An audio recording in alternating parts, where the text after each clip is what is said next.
Hi மக்களே, எல்லாருக்கும் ஒரு வணக்கம். கோவிங் சேனல் மீண்டும் அன்புடன் உங்களை வரவேற்கிறேன். ஆக்சுவலி ரோட் ரூல்ஸுக்கு முன்னாடி கொஞ்சம் ஒரு சில விஷயங்களும் நம்ம வண்டியில் என்னென்ன மாதிரி பண்ண முடியும் அதில் அப்படிங்கிற மாதிரி, அடுத்த ஆளுக்கு வந்து டிஸ்டர்பன்ஸ் ஆகாத மாதிரி என்னென்ன விஷயத்தை நம்ம வண்டியில் வந்து பண்ண முடியுங்கிறத பார்ப்போம். ஒரு வண்டின்னு எடுத்துகிட்டது எல்லோரும் ஃபஸ்ட்டு சைட் லுக்கை பார்ப்பாங்க, ஃப்ரண்ட் லுக்கை பார்ப்பாங்க. கரெக்டு தான். ஆனால் ஃப்ரண்ட் லுக்கில் தான் ஒரு சின்ன, அதாவது ஃபஸ்ட்டு இது வந்து எல்லோரும் தெரிஞ்சுக்கக்கூடியது. இப்போ வர்ற அதாவது BS3 அதுக்கு முன்னாடி உள்ள ஜென்ரேஷன்ஸில் ஃபுல்லாக BS4 கூட ஹாலஜன் தான் வந்துருது. இப்போ வர எல்லா வண்டியிலையுமே LED வந்து ரொம்ப காமன் ஆயிடுச்சு. விசிபிலிட்டி நல்லா இருக்குது, எல்லாமே நல்லா இருக்குது. பட் ஆனால் மக்கள் மத்தியில் ஒரு பிரச்சனை இருக்குது. அது வந்து என்ன பிரச்சனைன்னு சொல்லிட்டு கேட்டோம்னா, எங்கே ஹை பீம் யூஸ் பண்ணணும், எங்கே லோ பீம் யூஸ் பண்ணணும்னு நம்ம மக்களுக்கு நிறையா பேருக்கு தெரிய மாட்டேங்குது. என் வண்டி நான் காசு போட்டு வாங்கியிருக்கேன். ஏன்னா இதை வந்து நிறைய பேர் சொல்லி நான் கேட்டிருக்கேன். அதாவது என் காதுப்படையே என் ஃப்ரெண்ட்ஸு நிறைய பேர் சொல்லிடுறாங்க. இது வந்து என் கூட இது பண்ணுறவங்களே நிறைய பேர் சொல்கிறாங்க. So I don't mind. எங்கே ஹை பீம் யூஸ் பண்ணணும், எங்கே லோ பீம் யூஸ் பண்ணணும், எங்கே எப்படி திரும்பணும், எல்லாத்துக்கும் ஸ்பூன் ஃபீட் பண்ணுற மாதிரி வந்து இன்னொரு ஆள் சொல்லிக் கொடுக்க வேண்டியிருக்கு. சரி ரைட்டு, சொல்லி கொடுத்தாலும் கொஞ்சம் கேட்குறாங்களா? ஒரு 50% கேட்டால் கூட எனக்கு கொஞ்சம் ஆத்ம திருப்தியாக இருக்கும். அது கூட ஆனால் சில பேர் கேட்குறதில்ல. என் வண்டி என் உரிமை அப்படிங்கிறாங்க. சரி ரைட்டு, அவங்கள ஒன்றும் சொல்ல முடியாது. ஸோ இதை பார்த்துக்கிறதுக்கு நீங்களாவது கொஞ்சம் இன்ட்ரெஸ்ட் பண்ணிக்கோங்க. LED மாட்டுறது வந்து நல்லது தான். LED மாட்டுறாங்க, எல்லாம் பண்ணுறாங்க. இப்போ வர ஸ்கூட்டர்ஸு பைக்ஸ்லேயே LED வருது. இப்போ அது பிரச்சனை இல்லை. ஆனால் டவுனுக்குள்ளே முதற்கொண்டு ஒரு சிட்டி ரோட்ஸில், சாதாரண சிட்டி ரோட்ஸில் முதற்கொண்டு டவுனுக்குள்ளேயே ஹெட்லைட் வந்து ஹை பீமில் இருக்குது. அது சின்ன காரானாலும் இருக்கட்டும், ஆட்டோவாக இருக்கட்டும், இல்லை சாதாரண ஸ்கூட்டராக இருக்க, எல்லாமே எல்இடியாக இருக்கிறதுனால ரொம்ப இது வந்து ஹை பீமுங்கிறதுனால எதிர்த்து வர்ற இதையே வந்து பிளர் பண்ணிடுது. எடுத்து என்னதான் நம்ம ஹை பீம் போட்டு அவங்களுக்கு நிகரம் நம்மளே LED லைட் வச்சு நம்மளே அடித்தாலும் கூட அது வந்து வேலைக்கே ஆகாது.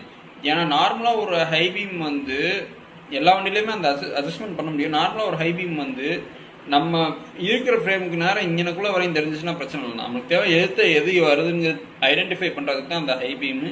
ரெண்டாவது, ஏதாவது ரோடு கொஞ்சம் ரொம்ப மோசமாக இருக்குது அப்படிங்கிறதுக்கு தான் ஜஸ்ட் ஒரு பிளிப்பு, இல்லாட்டி பாசிங்கில் பண்ணுறதுக்கு ஒரு பிளிப்பு.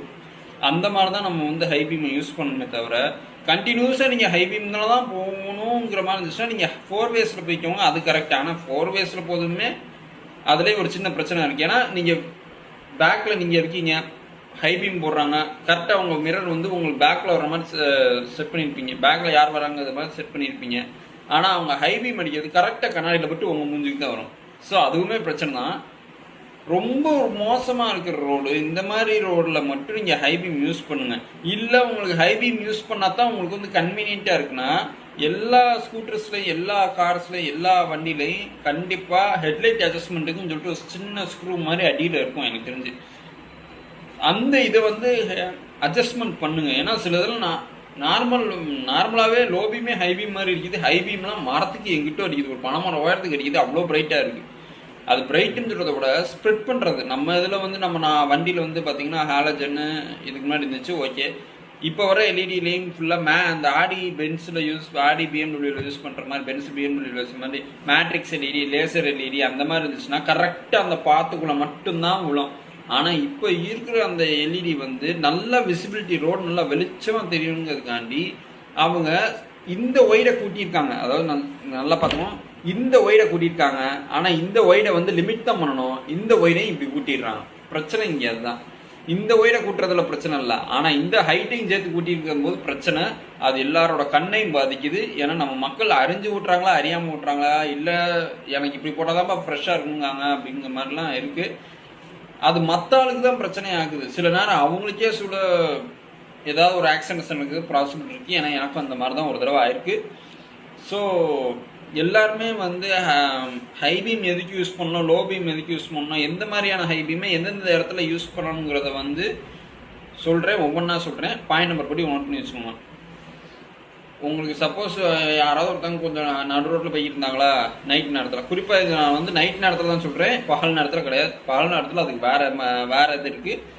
இப்போ நான் சொல்கிறேன் நைட் நேரத்தில் ஒருத்தங்க, நான் அப்போ சொன்ன மாதிரி காரில் அடித்து உங்கள் ஃபேஸு, உங்களோட வியூ வந்து பின்னாடி வர வியூ வந்து பிளர் அடிக்கும். அதுக்கு என்ன பண்ணலாம்னா, ஜஸ்ட் அந்த ஒரு செகண்ட் வந்து மிரரை ஃபோல்டு பண்ணி வச்சுக்கோங்க. இல்லாட்டி எங்கேயாவது சைடில் போய் நிறுத்துங்க, அவங்க போக விட்டுட்டு நீங்கள் அதுக்கப்புறம் அவங்க பின்னாடி போங்க.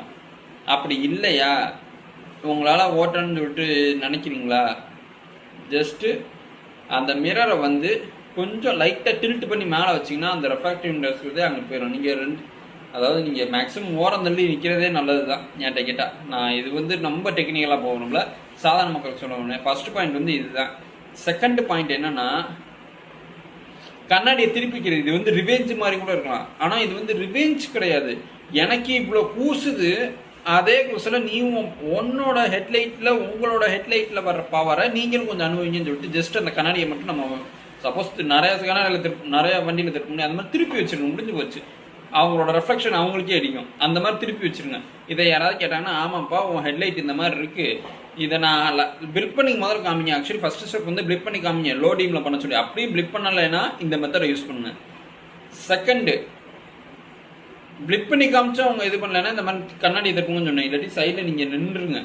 இதுக்கு நீங்கள் என்னதான் பவர் கிளாஸ் வாங்கி போட்டாலும் ஆன்டி கிளார் வாங்கி போட்டாலும் எல்லாமே ஓரளவு தான் கண்ட்ரோலபிளாக இருக்கும்.